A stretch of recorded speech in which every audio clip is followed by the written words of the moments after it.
एक छोटी सी कहानी आपको सुनाना चाहता हूँ। आपको यह विश्वास दिलाना चाहता हूँ कि अगर आप इस कहानी को समझ गए तो आप अपने मन की उन दबी हुई शक्तियों को बाहर निकाल सकेंगे जिनसे आप अभी तक अनजान हैं। आपने आज तक अपने मन की बुराई तो करी, लेकिन क्या आपने अभी तक यह सोचने का प्रयास किया कि आपका मन कितना शक्तिशाली है और यह आपका जीवन रूपांतरित कर सकता है।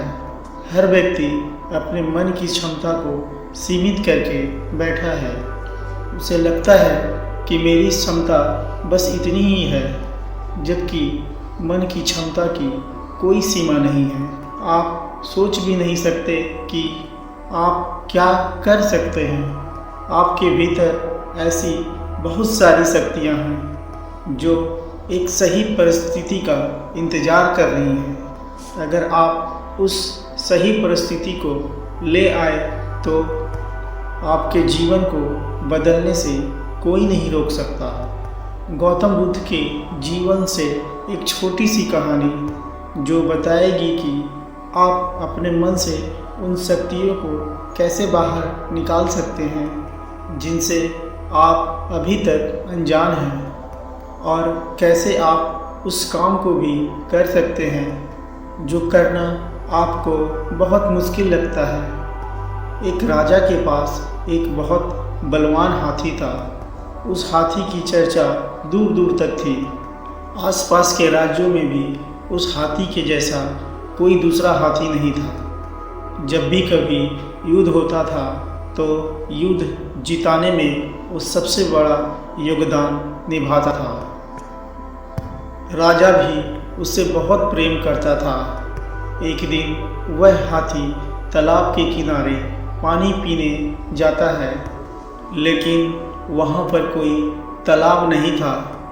वह एक दलदल था, जिसके कारण वह हाथी उस दलदल में फंस जाता है। जैसे ही सैनिकों की नज़र उस हाथी पर पड़ती है, सभी सैनिक मिलकर उस हाथी को बाहर निकालने का प्रयास करने लगते हैं, लेकिन बहुत प्रयास के बाद भी वह हाथी दलदल से बाहर नहीं निकल पाता है। राजा भी अपने मंत्री के साथ उस स्थान पर पहुंच जाता है और भी बहुत सारे सैनिक इकट्ठे किए जाते हैं, लेकिन बात नहीं बनती।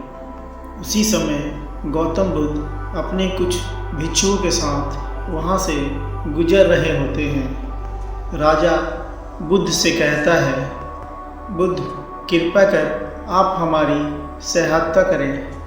यह हाथी हमारा बहुत ही प्रिय है। हम इसे खोना नहीं चाहते।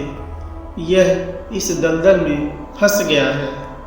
हमारे लाख प्रयास के बाद भी यह बाहर नहीं निकल पा रहा है। कृपया कर आप ही कुछ उपाय बताएं। भगवान बुद्ध राजा से पूछते हैं, इस हाथी की खासियत क्या है? यह हाथी किस काम में ज़्यादा अच्छा है?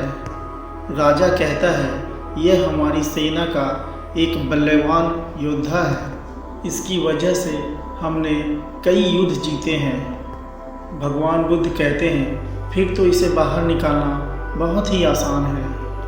राजा पूछता है, परंतु कैसे बुद्ध?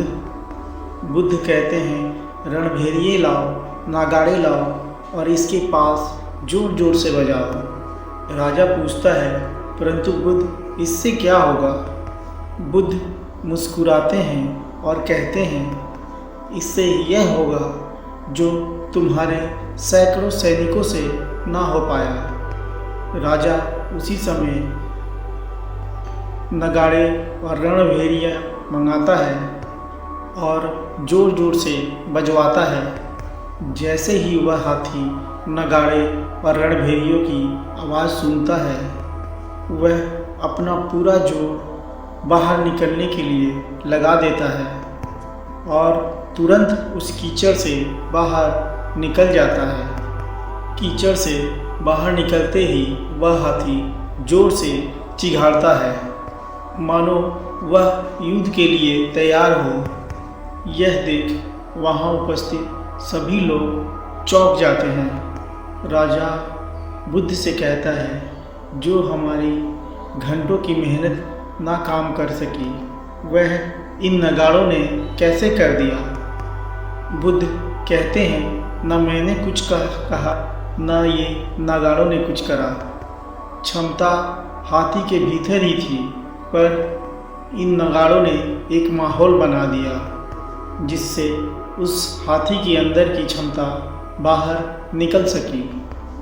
इस हाथी की तरह हर व्यक्ति के अंदर क्षमता है, बस उसे एक सही माहौल की आवश्यकता है। मनुष्य अपनी क्षमता जितना सोचता है, उसकी क्षमता उससे कहीं ज़्यादा है, लेकिन वह एक सही माहौल नहीं खोज पाता, जिसके कारण उसके भीतर की क्षमता दबी ही रह जाती है।